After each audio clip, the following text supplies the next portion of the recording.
Hello दोस्तों, मेरा नाम किंजल है। मैं 18 साल की हो चुकी हूँ और 2 साल से इस घर में काम कर रही हूँ। इस घर में मालकिन और उनका बेटा सुलभ रहता है, पर अभी 8 महीने पहले ही मालकिन की मौत हो गई है। मुझे इस घर में मालकिन की सेवा के लिए ही लाया गया था। उनकी मौत के बाद मुझे लगा था कि उनका बेटा मुझे काम से निकाल देगा, पर ऐसा नहीं हुआ। सुलभ ने मुझसे कहा कि तुम अभी भी यहाँ काम कर सकती हो। मुझे ये सुनकर बहुत खुशी हुई, क्योंकि मैं दिल से उसे पसंद करती हूँ। हालांकि उसके दिल की बात मुझे समझ नहीं आती। मैंने उसे कई बार मुझे चुपके से निहारते हुए देखा है, पर उसके दिल में मेरे लिए क्या फीलिंग है, यह मुझे नहीं पता। हाँ, मैं जानना जरूर चाहती हूँ। मैं दिन भर उसके घर में रहती थी। वहाँ मेरे रहने के लिए एक छोटा सा कमरा भी था, जहाँ मैं रात में सो जाती थी। मालकिन की मौत के बाद मैं सुलभ के काफी करीब रहने लगी थी। मैं जवान हो चुकी थी। मैं दिखने में बहुत सुंदर हूँ। मेरी भूरी भूरी आंखें, कसा हुआ शरीर, मोटे मोटे प्राकृतिक उभार, सब देखकर किसी भी लड़के का मन मचल सकता है। बाहर कहीं कोई आना जाना भी नहीं था। मेरे सामने बस सुलभ ही था। वह भी 20 साल का एक जवान लड़का बन चुका है। मैं उसे खुश करने का कोई मौका नहीं छोड़ती थी, पर न जाने क्यों वो मुझे दूरी बनाए रखता था। बातों बातों में कभी उसका हाथ पकड़ लेती तो मेरा हाथ झटक देता और मुझसे कहता कि तुम मुझसे दूर रहा करो। मैं प्यार से उसका दिल जीतना चाहती थी। उसके लिए तरह तरह के पकवान भी बनाती थी, पर मुझे समझ नहीं आता था कि मेरे अंदर कुछ कमी है या उसके अंदर कुछ कमी है, जिस वजह से वह मुझे अपने से दूर करता है। चोरी चोरी मुझे देखता है, पर जब मैं करीब जाने की कोशिश करती हूँ तो मुझे अलग कर देता है। लेकिन बहुत जल्द मुझे उसके करीब जाने का मौका मिल ही गया। उस दिन सुबह से ही तेज बारिश हो रही थी। बारिश की बूंदें मेरे दिल में अरमान जगा रही थीं। सुलभ उस दिन काम के लिए बाहर भी नहीं जा पाया था और पूरे दिन घर पर ही था। जैसे ही सोने का टाइम आया, मैंने कहा, सुलभ, मुझे आज बहुत डर लग रहा है। आज का मौसम तो कयामत उठा रहा है। अगर तुम बुरा ना मानो तो क्या मैं तुम्हारे कमरे में सो जाऊं? ये सुनकर उसकी आंखें बड़ी बड़ी हो गईं और न जाने क्या मन ही मन सोचने लगा। ऐसा लग रहा था कि वह चाहता भी है कि मैं उसके कमरे में सोऊं, पर कह भी नहीं पा रहा था। उसका यह व्यवहार देखकर मैं काफी चिंतित हो गई थी कि कहीं वह मुझे इसलिए तो अपने से दूर नहीं रखता क्योंकि मैं गरीब घर की लड़की हूँ। मेरे मम्मी पापा मेहनत मजदूरी करते हैं। मेरी माँ ने मुझे बचपन से ही काम पर लगा दिया था, क्योंकि स्कूल भेजने लायक हमारे पास पैसे नहीं थे। मैं बिना किसी मकसद के अपनी जिंदगी गुजार रही थी। मैं हमेशा मालकिन के घर ही रहती थी। कभी कभी अपने घर वालों से मिलने चली जाती, पर मैं बहुत अकेली थी। मुझे ऐसा कोई चाहिए था जो मुझसे प्यार करे। शायद मेरी उम्र की वजह से ही ऐसा था कि मुझे अपनी जिंदगी में एक लड़का चाहिए था, और मेरे सबसे करीब सुलभ ही था। अंजाम की परवाह के बिना मैंने उससे कह दिया था कि मैं उसके कमरे में सोना चाहती हूँ। मेरे मन में तो ये था कि मैं अपनी पूरी रात उसकी बाहों में गुजारूं, पर ऐसा मुमकिन नहीं था। सुलभ काफी देर सोचने के बाद बोला, अच्छा, ठीक है, यहीं सो जाओ।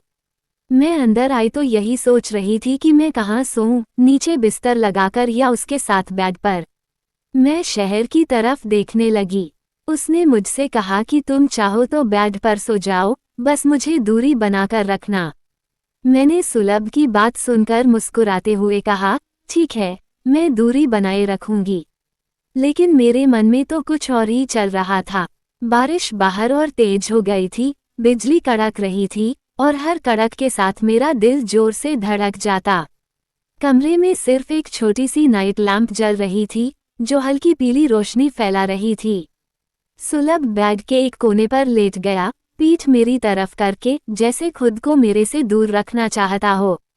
मैं धीरे से बेड पर चढ़ी, दूसरे कोने पर लेट गई। मेरी साड़ी का पल्लू बारिश की नमी से अभी भी गीला था, और ठंडी हवा से मेरी त्वचा पर रोमांच हो रहा था। मैंने चादर ओढ़ ली, लेकिन नींद कहाँ आ रही थी। मैं करवट बदलकर उसकी तरफ मुड़ी। अंधेरे में उसकी रूपरेखा साफ दिख रही थी, चौड़े कंधे, मजबूत बाजू। मुझे याद आया कि कितनी बार मैंने चुपके से उसे शर्टलेस देखा था जब वह सुबह व्यायाम करता था। मेरा मन मचल उठा। कुछ देर बाद बाहर बिजली फिर कड़की और मैं डर के मारे सहम गई। अनायास ही मेरे मुंह से निकला, सुलभ, डर लग रहा है। वह चुप रहा, फिर धीरे से बोला, कुछ नहीं होगा, सो जाओ। लेकिन मैं कहाँ मानने वाली थी। मैं थोड़ा और करीब सरकी। अब हमारे बीच सिर्फ 1 फुट का फासला था। मैंने धीरे से अपना हाथ बढ़ाया और उसकी बांह पर रख दिया। उसकी त्वचा गर्म थी। वह सख्त हो गया, लेकिन इस बार हाथ नहीं झटका। मैं उसके ऊपर चढ़ गई। मुझे इस हाल में देखकर उसकी आंखें बड़ी हो गई थीं, पर उसकी सांसें तेज चलने लगी थीं। चलती भी कैसे नहीं, मैं एक जवान और बेहद खूबसूरत लड़की हूँ जो उसके इतने करीब थी। मैंने कहा, मुझे रहा नहीं जाता, सुलभ। मैं यहाँ बहुत अकेली हूँ। तुम प्लीज मेरा अकेलापन आज रात के लिए दूर कर दो। मैं उसके बिल्कुल करीब आ गई और उसके होठों को चूमने लगी। अब वो भी पिघलने लगा था, पर उसके चेहरे पर मुझे डर नजर आ रहा था। मैं उसके शर्ट के बटन खोलने लगी, पर वह मुझे रोक रहा था। कहने लगा, किंजल, प्लीज ऐसा मत करो। मैं ललचाई आंखों से उसकी ओर देखा और पूछा, क्यों ना करूं, सुलभ। मैं उसकी तरफ प्यार भरी नजरों से देखने लगी और धीरे धीरे उसके बटन खोलने लगी। लेकिन जैसे ही मैंने उसके सारे कपड़े उतारे और उसे देखा, तो मेरी चीख निकल गई। मैं डर के मारे बिल्कुल थर-थर कांपने लगी थी। मुझे जरा भी इल्म नहीं था कि मैं ऐसा नजारा देखूंगी। मेरा चेहरा बिल्कुल लाल पड़ गया था। मैं एक पल भी वहां रुकना नहीं चाहती थी। मेरा दिल इतनी तेजी से धड़कने लगा था जैसे बाहर ही आ जाएगा। मेरी सांसें बहुत तेज हो गई थीं और फिर मैं दौड़ती हुई उसके कमरे से बाहर निकल गई। गेट खोलकर मैं बाहर निकल गई और बारिश में भीगती हुई दौड़ने लगी। मैं पागलों की तरह दौड़ी जा रही थी और वही नज़ारा मेरी आंखों के सामने घूम रहा था जो अभी मेरे साथ हुआ था। बारिश के पानी के साथ मेरी आंखों में भी आंसू आ गए थे। मैं सुलभ को बहुत पसंद करने लगी थी। भागती हुई मैं अपने घर तक पहुंच गई। जैसे ही मेरी माँ ने दरवाजा खोला तो मुझे सामने खड़ा पाया। मुझे देखकर वो बिल्कुल स्तब्ध हो गई थी। तभी मेरे पापा सामने आए और बोले, क्या बात है बेटा? इतनी रात को यूं दौड़ के क्यों आ रही है? सब ठीक तो है ना? मेरे पापा ने मेरी मम्मी को ही डांटना शुरू कर दिया। जवान लड़की है, तुझे कितनी बार कहा था कि उसे जवान लड़के के साथ घर पर काम मत करवा, कुछ ऊंच नीच हो जाएगा। पर तूने मेरी एक नहीं सुनी और आज देख कैसे भाग कर आई है। तभी मुझे ध्यान आया कि मेरी शर्ट का बटन भी ठीक से नहीं लगा था। मेरे बाल बिल्कुल बिखरे हुए थे। कोई भी देखेगा तो यही सोचेगा कि मेरे साथ कुछ गलत हुआ है। मेरी मम्मी ने मुझे घर के अंदर ले लिया और जोर जोर से रोने लगी। बोली, यह क्या हो गया? मैं उन लोगों को कुछ कह भी नहीं पा रही थी। थोड़ी देर बाद अपने आप को संभालने के बाद मैंने कहा, मेरे साथ आज की रात में। जब मैं 16 साल की थी, तब से ही मेरी माँ ने इस घर पर मुझे काम पर लगा दिया था, क्योंकि घर की मालकिन बहुत बीमार थीं। उस वक्त सुलभ करीब 18 साल का था। मैं धीरे धीरे जवान हो रही थी। मालकिन के बेटे को देखकर मेरा मन मचलता था, पर वह मेरी ओर कभी आंख उठाकर भी नहीं देखता था। हमेशा अपने काम में ही लगा रहता था। काम करते करते मुझे पता चला कि घर में एक बेसमेंट है। सुलभ अपना काम खत्म करके घर आता और फिर बेसमेंट में चला जाता। वो घंटों वहीं बैठा रहता। बेसमेंट से अजीबोगरीब आवाजें आती थीं और कुछ धुआं धुआं सा लगता था। पहले मुझे यही लगता था कि सुलभ नीचे बैठकर नशा करता है, पर जब वह मेरे पास आता तो उसे देखकर ऐसा बिल्कुल नहीं लगता था कि उसने कोई नशा किया हो। वो बिल्कुल स्वाभाविक लगता था, पर बहुत परेशान सा। मैं हर वक्त उसके ऊपर नजर बनाए रखती थी, क्योंकि मुझे वह पसंद था। एक दिन मालकिन सो गई थी और सुलभ बेसमेंट में था। मौके का फायदा उठाकर मैं भी बेसमेंट के अंदर चली गई। मैं वहां खड़ी थी तो देखा, सुलभ बिना शर्ट के पता नहीं क्या कर रहा था। उसकी पीठ मेरी तरफ थी। मैं उसकी बॉडी को देख रही थी। अचानक मैं उससे करीब चली गई और उसकी पीठ पर हाथ रख दिया। सुलभ बिल्कुल भड़क गया और मुझे डांटने लगा, तुम यहाँ क्या कर रही हो? जाओ यहाँ से। फिर उसने अपने जिस्म को तुरंत ढक लिया और मैं उसके जिस्म को अच्छे से देख भी नहीं पाई थी। शर्ट पहनने के बाद वह मेरी तरफ मुड़ा और कहा, तुम यहाँ क्या कर रही हो? और तुमने मुझे हाथ क्यों लगाया? वो बहुत गुस्से से कह रहा था, पर उसकी आंखों में मुझे प्यार नजर आ रहा था। मैं तुरंत उसके करीब चली गई और उसके होठों पर किस कर दिया और बोली, तुम्हें मिस कर रही थी, इसलिए देखने आई हूँ। मेरे अचानक इस हमले से वह घबरा गया और बोला, ये सब क्या है? पर उसकी सांसें तेज हो गई थीं। उसने मेरा हाथ पकड़ लिया और मुझे घसीटकर बाहर निकाल दिया और फिर बोला, किंजल, दोबारा बेसमेंट के अंदर मत आना। इतना कहकर उसने बेसमेंट का दरवाजा बंद कर दिया। मैं वहीं खड़ी खड़ी देखती रह गई। मुझे जरा भी समझ नहीं आया कि आखिर हुआ क्या। जब सुलभ ऊपर आया तो मैं आंखें भरकर उसकी ओर देख रही थी कि आखिर मुझे बेसमेंट से यूं क्यों निकाल दिया। उसकी आंखों में मुझे एक अफसोस नजर आ रहा था। उसने मुझे अपने पास बुलाया और कहा, देखो, ये सब ठीक नहीं है। तुम मुझसे दूर रहा करो।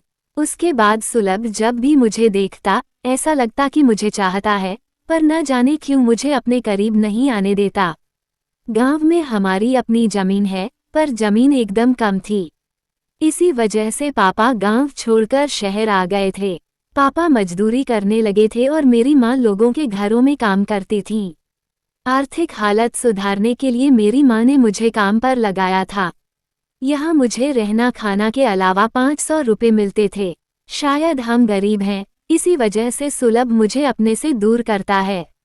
पर कहते हैं न कि जब भी हमें कोई काम करने से मना किया जाता है, तो हमें वही काम करने का मन करता है। मुझे जब भी मौका मिलता, मैं बेसमेंट में झांकने की कोशिश करती। अगर सुलभ देख लेता तो मुझे बहुत डांटता। एक दिन मैंने हिम्मत करके पूछ लिया कि तुम वहाँ करते क्या हो? उसने मेरे सवाल का कोई जवाब नहीं दिया। अब तो बेसमेंट का दरवाजा भी लॉक कर लेता था, लेकिन आज मैंने जो कुछ भी देख लिया था, उससे मेरा दिल दहल उठा था। मैं सुलभ के एकदम नजदीक थी और उसकी शर्ट उतरते ही मुझे जो कुछ नजर आया था, उसे देखकर मैं डर के मारे कांपने लगी थी। क्या यही वजह थी कि वो बेसमेंट में वक्त गुजारता था और बस सोने के लिए ही ऊपर आता था? आखिर यह सारा राज क्या है? मेरी मम्मी पापा रोना धोना कर रहे थे। अपने आप को संभालते हुए मैंने कहा, माँ, सुलभ ने कुछ भी गलत नहीं किया। मुझे आप लोगों की याद आ रही थी। पूरे दिन से इतनी कयामत वाली बारिश हो रही थी कि मैं डर गई और सपना देखा। सपना टूटते ही मैं दौड़ती हुई आप लोगों के पास आ गई। सुलभ अच्छा लड़का है, वह कभी भी मेरी तरफ गंदी निगाह से नहीं देखता। मेरी बातें सुनकर मेरे घरवालों ने राहत की सांस ली, पर मैंने उन्हें सच नहीं बताया था। मुझे सच बताने की हिम्मत ही नहीं थी, जिस वजह से अगले दिन उन्होंने फिर से मुझे काम पर भेज दिया। मैं सुबह काम पर आई तो देखा सुलभ घर पर ही था। शायद वह मेरा इंतजार कर रहा था। मैंने उससे कोई बात किए बिना सीधा घर का काम करने लगी। सुलभ मेरे आगे पीछे घूम रहा था। उसने सोचा था कि मैं उससे कोई सवाल पूछूंगी, पर मैंने कोई सवाल नहीं पूछा। मुझे उससे नफरत सी हो गई थी। शाम तक वह मेरे आगे पीछे ही घूमता रहा। जब मैं अपना सारा काम खत्म कर चुकी थी, तो अचानक उसने मेरा हाथ पकड़ लिया। उसने कहा, मैं तुम्हें सब बताऊंगा, तुम बस बैठ जाओ। मैं उसकी तरफ देखने लगी। मैं उसे पसंद करने लगी थी, पर कल रात के बाद मेरा दिल टूट चुका था। अब सुलभ बोलने लगा। उसने कहा, जब मैं 16 साल का हुआ था, तो गलत संगत में पड़ गया था। अपने दोस्तों के साथ गलत जगहों पर जाने लगा था और वहां औरतों के साथ रातें गुजारता था। मेरे पापा नहीं थे और मेरी माँ बहुत बीमार रहती थी, तो मुझे रोकने टोकने वाला कोई नहीं था। मैं जवान के जोश में अलग अलग लड़कियों के साथ रिश्ते बनाता था। मेरे क्लास की एक लड़की थी, जो बहुत खूबसूरत थी। मैं और मेरे दोस्त उस लड़की को हासिल करना चाहते थे और हमें मौका भी मिल गया। हमने उसे जबरदस्ती उठा लिया और एक झोपड़ी में ले आए। हम सब ने मिलकर बड़ी बेरहमी से उसके साथ गलत काम किया। वो बहुत रोई थी, गिड़गिड़ाई थी कि मुझे छोड़ दो, पर हमने उस पर दया नहीं की। हमने उसकी कुछ गंदी वीडियो भी बना ली थी और कहा था कि अगर किसी को बताएगी तो ये वीडियो सबको दिखा देंगे। रोती हुई उस लड़की ने मुझे श्राप दिया था कि भगवान तुम्हें इसकी ऐसी सजा देगा जो तुम सोच भी नहीं सकते। हमने उसकी बात को हंसकर टाल दिया था, लेकिन जब मैं घर आया तो मेरे पेट की चमड़ी में बहुत जलन होने लगी।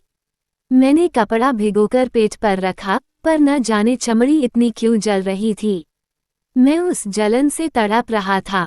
कुछ घंटों के अंदर मेरे पेट पर बड़े अजीब से दाने निकल आए। मैं डॉक्टर के पास गया, पर दाने बहुत बड़े हो गए थे। डॉक्टर ने दवाई तो दी, पर वह ठीक होने का नाम नहीं ले रहे थे। दाने फूटते चले गए और मेरा पेट ऐसा गंदा हो गया कि अब मैं किसी लड़की के करीब जाने के लायक भी नहीं रहा।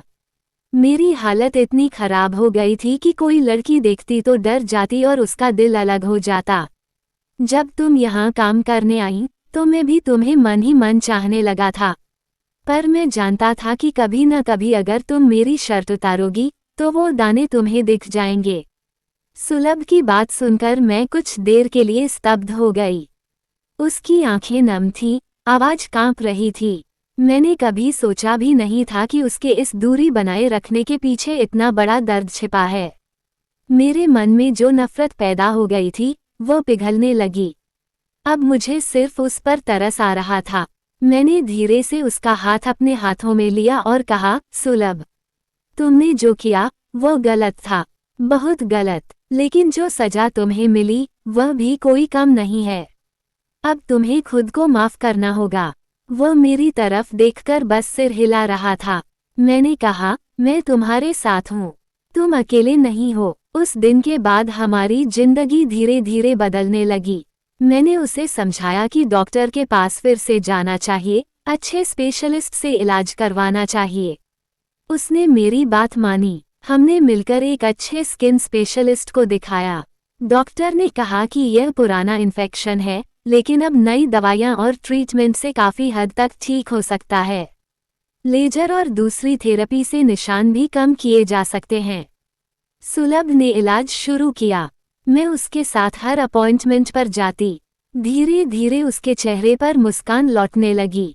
वह बेसमेंट में अब कम समय बिताता, ऊपर मेरे साथ ज़्यादा वक्त गुजारता। हम साथ बैठकर खाना खाते, पुरानी फिल्में देखते, शाम को छत पर टहलते। एक दिन, इलाज के 6 महीने बाद, डॉक्टर ने कहा कि अब हालत बहुत बेहतर है। निशान काफ़ी हल्के हो गए हैं और आगे और सुधार होगा। उस शाम सुलभ ने मुझे अपने कमरे में बुलाया। उसने शर्ट उतारी और मुझे दिखाया। हाँ, अभी भी कुछ निशान थे, लेकिन पहले जैसे भयानक नहीं। उसने शर्मा कर कहा, किंजल, अब मैं तुम्हारे लायक तो नहीं, पर मैंने उसकी बात काटते हुए उसे गले लगा लिया। तुम हमेशा मेरे लायक थे, सुलभ, बाहर से नहीं, दिल से। उस दिन हमने पहली बार एक दूसरे को पूरी तरह अपना बनाया। कोई डर नहीं, कोई शर्म नहीं, सिर्फ प्यार था। सुलभ ने मुझे वादा किया कि वो कभी अतीत को खुद को सताने नहीं देगा। हमने मिलकर नई जिंदगी शुरू की। कुछ महीनों बाद सुलभ ने मेरे मम्मी पापा से बात की। पहले तो वे नाराज हुए, पुरानी बातें याद आईं, लेकिन जब सुलभ ने सब सच बताया और यह भी कहा कि वो मुझे खुश रखेगा, तो वे मान गए। हमारी शादी बहुत सादगी से हुई। अब मैं इस घर की मालकिन हूँ, सच्चे अर्थों में। सुलभ का बिजनेस अच्छा चल रहा है और मैं भी एक ब्यूटी पार्लर चलाती हूँ जो मैंने अपनी मेहनत से शुरू किया। हमारे घर में अब हंसी और प्यार की बहार है। कभी कभी रात को हम दोनों छत पर बैठते हैं, तारे देखते हैं। सुलभ मेरे कंधे पर सिर रखकर कहता है, किंजल, तुम न होती तो मैं शायद कभी खुद को माफ न कर पाता। मैं मुस्कुराकर कहती हूँ, प्यार तो यही करता है न, टूटे हुए को जोड़ता है, अंधेरे में रोशनी लाता है। और इस तरह हमारी अधूरी कहानी पूरी हो गई, एक ऐसी कहानी जो दर्द से शुरू हुई, लेकिन प्यार और माफ़ी से खत्म हुई।